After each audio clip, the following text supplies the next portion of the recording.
गल करनी बहुत हो चुकी है। मैं तो सिर्फ ये गल करांगा कि मैं डिग्री क्यों डिस्कस कर रहे हैं कि वो देख लेना चाहिए है कि वो शख्सियत जी है वो जो पैदा होई या फिर स्ट्रगल की ਉਹਦਾ टाइम एंड जो भी ਅਸੀਂ ਜਿਹੜਾ ਨਾ ਜੀ ਅੱਜ ਦਾ ਟਾਈਮ ਸਪੇਸ ਅੱਜ ਦੀ ਜਿਹੜੀਆਂ ਜਿਹੜੀ ਤਕਾਜ਼ੇ ਅੱਜ ਦੇ ਜਿਹੜੇ ਈਵਨ ਕਿ اخلاقیات ਜਿਹੜੀਆਂ ਨੇ ਉਹ ਹੋਰ ਨੇ ਉਸ ਦੌਰ ਦੀਆਂ ਹੋਰ ਨੇ ਔਰ ਇੱਕ ਮਤਲਬ ਉਹਦੇ ਬਹੁਤ ਸਾਰੀਆਂ ਚੀਜ਼ਾਂ ਜਿਹੜੀਆਂ ਨਾ ਗੁੰਮ ਹੋ ਜਾਂਦੀਆਂ ਨੇ ਵਕਤ ਥੋੜਾ ਨਹੀਂ ਸਾਰੀਆਂ ਗੱਲਾਂ ਹੋ ਸਕਦੀਆਂ। ਸਭ ਤੋਂ ਵੱਡੀ ਜਿਹੜੀ ਗੱਲ ਹੈ ਨਾ ਭਗਤ ਸਿੰਘ ਬਾਰੇ ਦੇਖਣ ਦੀ ਉਹ ਇਹ ਉਹਦੀ ਉਮਰ 23 ਸਾਲ ਦੀ ਹੈ ਔਰ 23 ਸਾਲ ਦੀ ਉਮਰ ਦੇ ਵਿੱਚ ਉਹਨੇ ਬਹੁਤ ਵੱਡਾ ਕੰਮ ਕੀਤਾ ਲੇਕਿਨ ਉਹ ਬਹੁਤ ਵੱਡਾ ਕੰਮ ਕਰਨ ਤੋਂ ਪਹਿਲੇ ਉਹਦੇ ਅੰਦਰ ਜਿਹੜੀਆਂ ਤਬਦੀਲੀਆਂ ਹੋਈਆਂ ਜਿਹੜਾ ਉਹਦੇ ਅੰਦਰ ਫਿਰ ਉਹਦੀ ਕਿਰਦਾਰ ਔਰ ਸ਼ਖਸੀਅਤ ਦਾ ਜਿਹੜਾ ਇਰਤਕਾ ਹੋਇਆ ਉਹ ਉਹਦੇ ਤੇ ਗੌਰ ਕਰਨ ਦੀ ਜਿਹੜੀ ਬਹੁਤ ਜ਼ਰੂਰਤ ਹੈ ਕਿ ਉਹ ਇਰਤਕਾ ਜਿਹੜਾ ਤੁਸੀਂ ਇਹ ਦੇਖੋ ਕਿ ਇੱਕ ਭਗਤ ਸਿੰਘ ਜਿਹੜਾ ਹੈ ਉਹਨੂੰ ਅੰਗਰੇਜ਼ ਨੇ ਕਿਤੇ ਛਾਪਾ ਮਾਰ ਕੇ ਗ੍ਰਿਫਤਾਰ ਨਹੀਂ ਕੀਤਾ ਸੀ ਉਹਨੂੰ ਗ੍ਰਿਫਤਾਰੀ ਦਿੱਤੀ ਔਰ ਭਗਤ ਸਿੰਘ ਦਾ ਇੱਕ ਕਿਰਦਾਰ ਇਹ ਹੈ ਕਿ ਉਹਨੇ ਲਾਹੌਰ ਦੇ ਵਿੱਚ ਅੰਗਰੇਜ਼ ਜਿਹੜਾ ਨਾ ਜੀ ਸਾਲਟ ਮਾਰਨਾ ਉਹਨੇ ਉਹ ਮਤਲਬ ਕਿਸੇ ਹੋਰ ਬੰਦੇ ਨੂੰ ਸੀ ਲੇਕਿਨ ਉਹ ਨਿਸ਼ਾਨਦੇਹੀ ਗਲਤ ਹੋਈ उन्होंने जड़ा ना जी सार्जन में मारिया 23 साल का आप 23 साल की उम्र फांसी होया तो उन्होंने जिस बंदे को मारिया सो 21-22 साल का सारा और वो जिन्होंने मारना चाह रहे सी नहीं है लेकिन यह मारन तो बाद भगत सिंह की जी जिंदगी है जी है ना वो होया उन्हें उस तो बाद भी उनको मौका सी उन्होंने मारन का उन्हें असैम्बली के क्रैकर चला के सिर्फ पटाखा चलाया और उन्हें कहा कि और वो पटाखा जो यानी उन्होंने आप यानी उन्होंने अपना बनाया हुआ सी और वो पटाखा उस वे बारूद के नाम क्योंकि उन्हें असैम्बली तक चले ने और उत्थे वो ऐसा बम भी चला सकते थे जिससे पूरी असैम्बली तबाह हो जाती लेकिन उन्होंने यह नहीं किया उन्हें उत्थे सिर्फ वो जड़ा ना जी उत्थे क्रैकर चलाया और क्रैकर चला के उस तो बाद वो गिरफ्तार हो गया और गिरफ्तारी तो बाद उन्हें जड़ा उन्हें कहा जी मैं इन्होंने मारन नहीं सी आया मैं इन्होंने जमीर चुकाना ऐसे क्रैकर की आवाज़ में क्या देख कैसा गल्ला की सो गल ये है कि भगत सिंह जो है वो जो ने मारिया और उस तो बाद जो 2-3 साल गुजरे वो कितना तब्दील हो गया ये सारिया गल्लां देखने की जरूरत है और अज असीं जिहड़ा ना जी कि और वो बंदा जिहड़ा कोई ना जबरदस्त आदमी सी बहुत जो दो गल्लां सी उस वेले ਜਿਹੜੀਆਂ ਅੰਗਰੇਜ਼ ਕਰ ਰਿਹਾ ਸੀ ਜਾਂ ਤੇ ਰਿਆਸਤ ਦੇ ਦੁਸ਼ਮਣਾਂ ਨੂੰ ਉਹ ਕਾਲਾ ਪਾਣੀ ਭੇਜ ਰਿਹਾ ਸੀ ਜਾਂ ਫਿਰ ਫਾਂਸੀ ਦੇ ਕੇ ਮਾਰ ਰਿਹਾ ਸੀ ਔਰ ਇਹ ਦੋਵੇਂ ਜਿਹੜੀਆਂ ਚੀਜ਼ਾਂ ਨੇ ਉਹਨਾਂ ਦੇ ਵਿੱਚ ਹੋ ਸਕਦਾ ਸੀ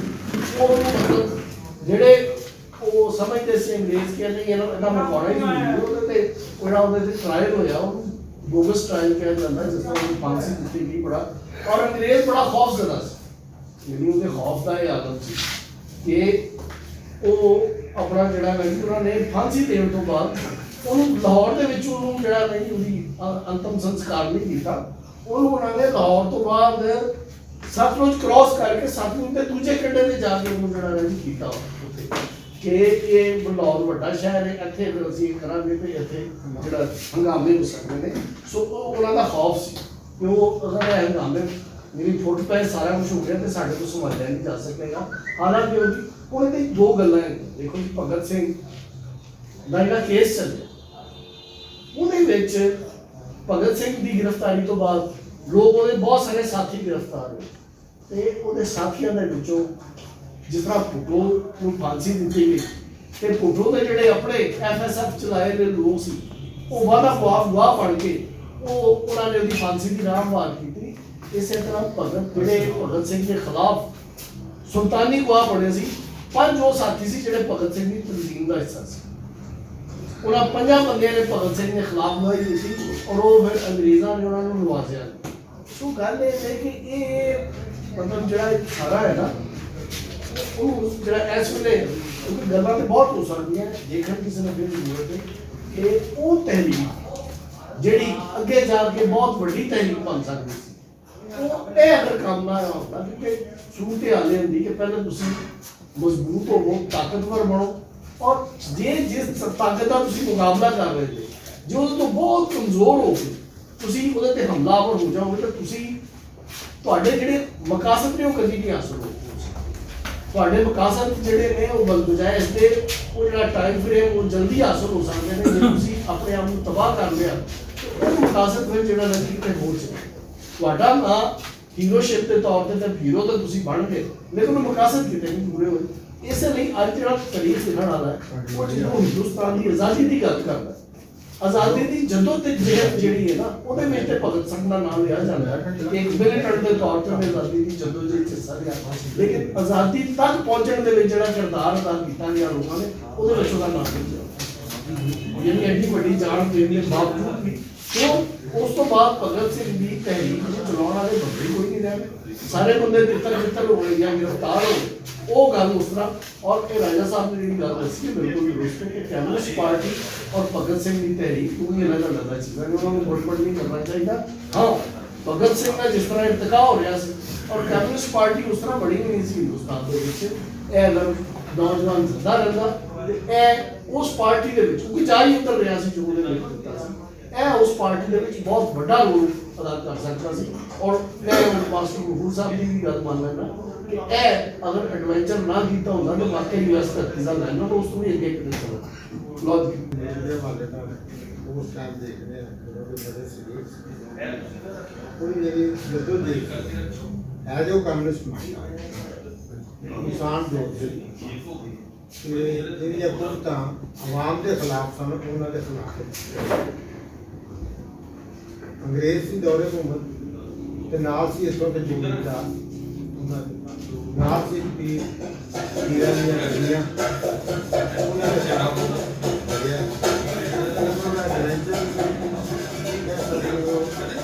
ਪੰਜਾਬ ਦੇ ਕਿਆ ਕਰਦੇ ਹੋ ਜੋ ਸੀ ਨਹੀਂ ਹੈ ਜੋ ਸੀ ਤਰੀਕ ਨੂੰ ਤਰੀਕ ਦੇ ਸਦਰ ਕਰਦਾ ਨਾ ਦੇ ਐਕਸ਼ਨ ਲੈਂਦਾ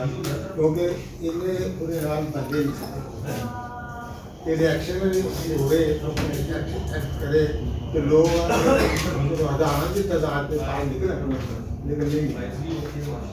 क्योंकि और शादी को वक्त नहीं और जितना भी शोरदा तंदर पे मैं तो उनका नहीं जो मेरे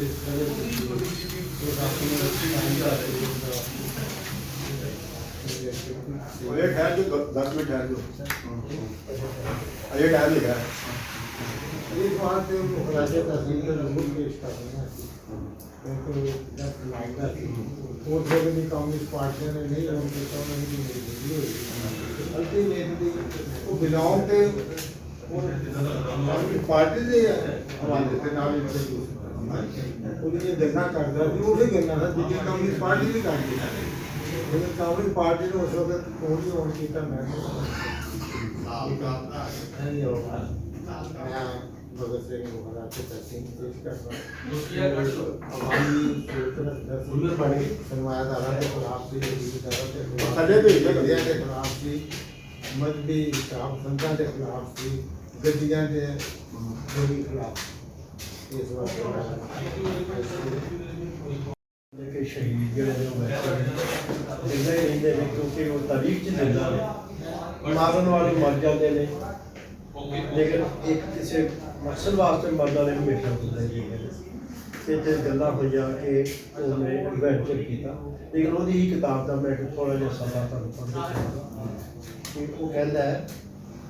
कि इनकलाब लाजमी खूनी जद्दोजहद का नाम नहीं ना ही इसमें ज़ाती अनाज की कोई जगह है ना ही ये बम और पिस्तौल का कोई ग्रोह है। इनकलाब है हमारी मुराद इनकलाब से हमारी मुराद ये है कि मौजूदा निज़ाम जो खुली नाइंसाफ़ी पर मबनी है तब्दील होना चाहिए। बस मैं जबरदस्त आज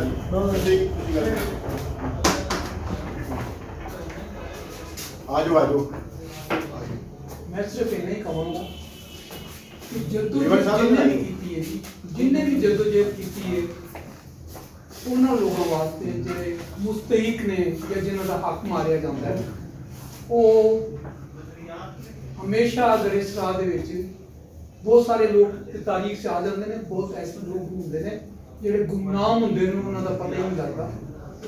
ਜਿਹੜੇ ਵੀ ਐਸੇ ਲੋਕ ਨੇ ਜਿਹੜੇ ਇਸ ਸੋਚ ਨੂੰ ਰੱਖਦੇ ਨੇ ਉਹ ਬੜੇ ਅੱਛੇ ਲੋਕ ਹੁੰਦੇ ਨੇ ਔਰ ਉਹਨਾਂ ਦਾ ਨਾਮ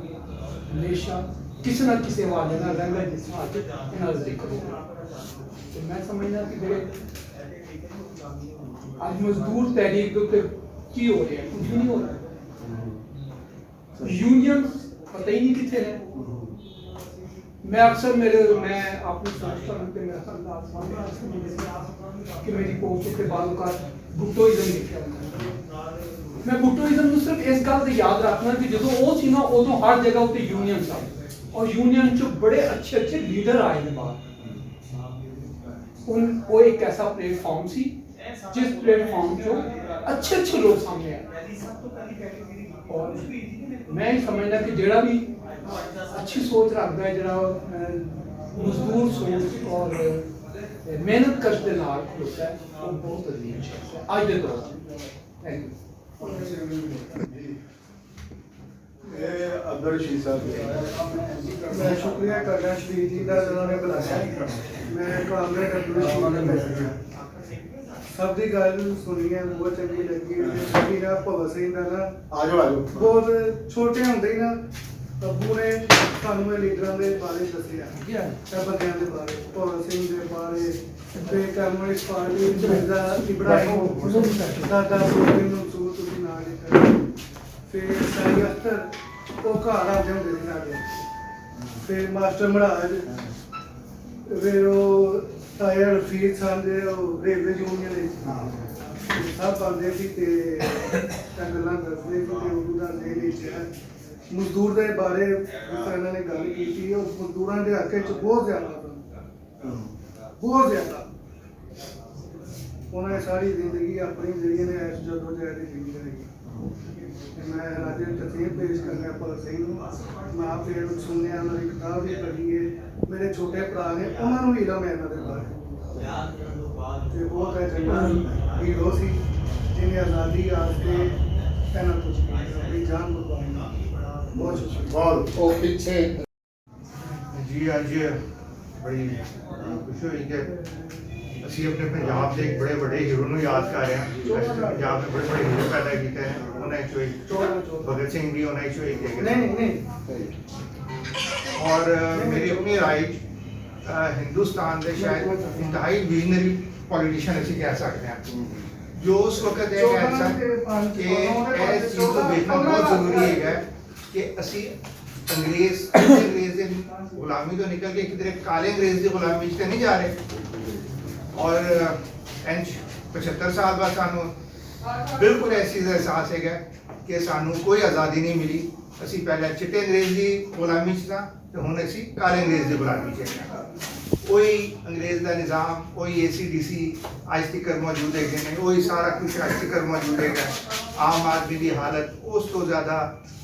शायद बदतर हो चुकी होगी क्योंकि जोड़े साढ़े बड़े ने वो अंग्रेज के वेले नूं याद करते सन कि बड़ा चंगा वेला सी बहरहाल जिहो जिहा भी है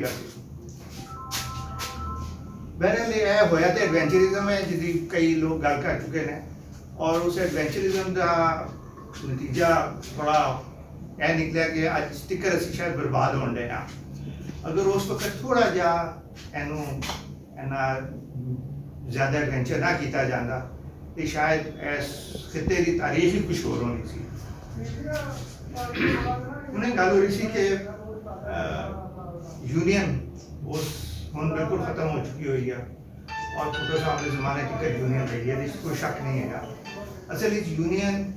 हमेशा उस वक्त तक जिंदा रहती है जब तक नज़रियात हो